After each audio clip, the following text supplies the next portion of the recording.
Hello बच्चों, अस्सलाम वालेकुम। I am Jain Islam Khan, your online computer teacher. हम पढ़ने जा रहे हैं history of computer. History of computer में हमने एबेकस मशीन जो थी उसके बारे में पढ़ा, नेपियर बोन्स जो थी उसके बारे में पढ़ा। उसके बाद एक इन्वेंशन की गई थी पास्कलाइन कैलकुलेटर। ये पास्कल ने बनाई थी, इसलिए इस टॉपिक का नाम है पास्कल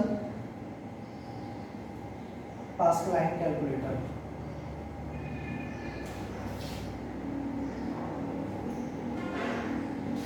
पास्कल ने अपने ही नाम पे इस मशीन को बनाया था और इस मशीन में इसने गियर सिस्टम यूज़ किए थे। गियर सिस्टम आपने देखा होगा, आप लोगों को पता होगा, हमारी बाइक्स और जो साइकिल हैं उसके अंदर भी गियर सिस्टम होते हैं। उसमें होता है क्या है, एक गियर जो होता है, दूसरा गियर जो होता है, उसमें जो टूथ गियर्स होते हैं वो आपस में इंगेज होते हैं और एक की रोटेशन के साथ दूसरा ऑटोमेटिकली रोटेट होता है। इसी तरीके से इस मशीन का भी यही प्रोसीजर था।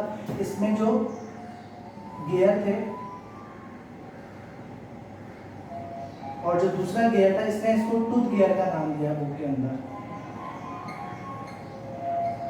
जो दूसरा गियर होता था, उसका जो टूथ होता था वो इसी तरीके से होता था और जैसे ही एक रोटेट होता था दूसरा ऑटोमेटिकली रोटेट हो जाया करता था।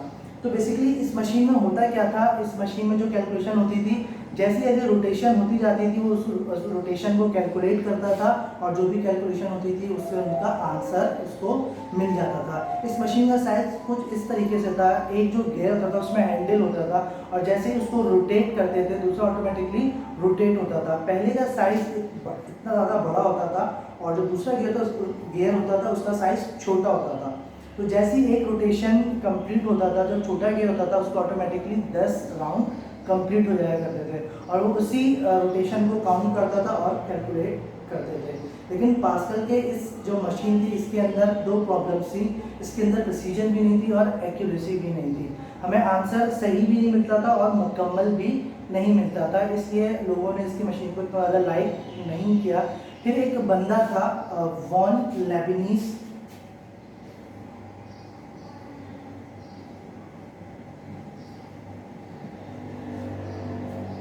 ये एक जर्मन मैथमेटिशियन था वॉन लेबनीज।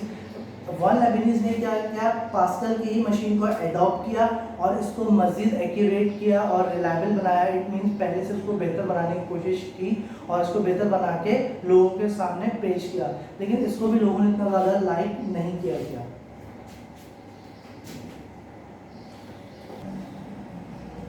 उसके बाद हमारे पास आते हैं Charles Babbage. Charles Babbage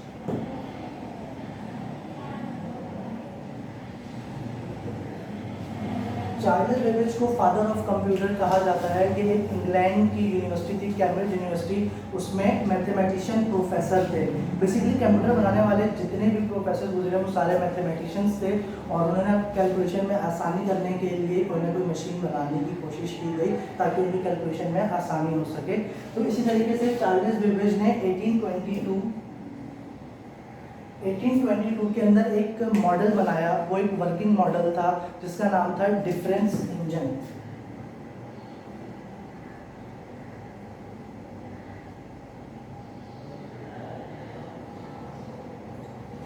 difference engine ये एक वर्किंग मॉडल था, मुकम्मल नहीं था लेकिन कुछ ना कुछ में से आंसर भी वो लिया करता था। डिफरेंस इंजन इसलिए इसको इसलिए कहा जाता है क्योंकि ये स्टीम से चलता था, जैसे कि हमारी ट्रेन होती हैं पहले की, वो स्टीम से चला करती थी, इसलिए इसका भी नाम इंजन है क्योंकि ये भी स्टीम से चला करता था। ये एक वर्किंग मॉडल था, मुकम्मल नहीं था।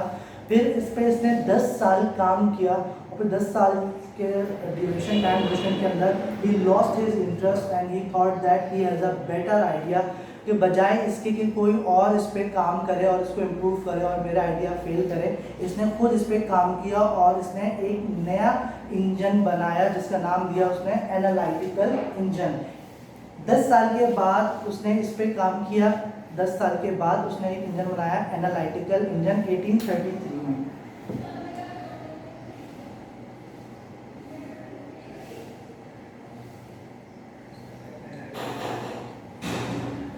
एनालिटिकल इंजन, ये भी इस एनालिटिकल इंजन डिफरेंस इंजन में फ़र्क ये था, ये जो एनालिटिकल इंजन था ये भी स्टीम से चला करता था, लेकिन डिफरेंस ये था कि ये ऑटोमेटिकली था और फुली जनरल पर्पस था। जनरल पर्पस आमतौर पे भी इसको इस्तेमाल किया जाता था और एक से ज़्यादा काम लिया जाता था और डिजिटल बनाने की कोशिश की थी इसने, ताकि हमें जो आंसर है वो डिजिट्स में भी मिल सके।